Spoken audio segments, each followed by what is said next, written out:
শান্তিনিকেতনের গরম সহ্য হচ্ছে না। হ্যালো। সো এই কয়েকদিন আগে একটা ট্রায়াল রিড পোস্ট করেছিলাম আমি, সেখানে লিটারালি অনেকেই প্রোডাক্ট লিঙ্ক চেয়েছিল, তো তাই ভাবলাম ঠিক আছে সবগুলোর অনেস্ট ফিডব্যাক আলাদা আলাদা করে শেয়ার করি। সো ওই ভিডিওতে প্রথমেই যে ময়শ্চারাইজারটা ইউজ করেছিলাম সেটা নিয়ে আজ বলছি। That was Garnier fresh and bright moisturiser. আমি না অ্যাকচুয়ালি সিজন অনুযায়ী ময়শ্চারাইজার চেঞ্জ করি, আর এই গরমে এটা একদম র্যান্ডামলি ট্রাই করেছিলাম, কিন্তু ইউজ করার পর যেটা ফিল করলাম এটা একদমই হেভি না, টেক্সচারটা না খুব লাইট জেল ক্রিম টাইপ, লাগাতেই স্কিনে অ্যাবজর্ব হয়ে যায়, মানে ওই কিছু লাগানো আছে ফিলটা একদম হয় না। আর সবচেয়ে ইম্পর্টেন্ট একদম চিপচিপ করে না।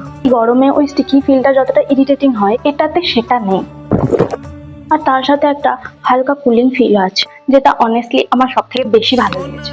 আমি তো এক্সপেক্ট করিনি এটা এত ভালো লাগবে, যে এই গরমে আমাকে আবার ময়শ্চারাইজার রিপারচেস করতে হবে।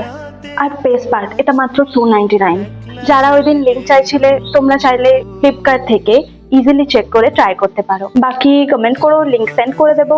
আমার তো জেনুইনলি খুব ভালো লেগেছে। Bye bye, this is signing off. আবার দেখা হচ্ছে নেক্সট কোনো ভিডিওতে।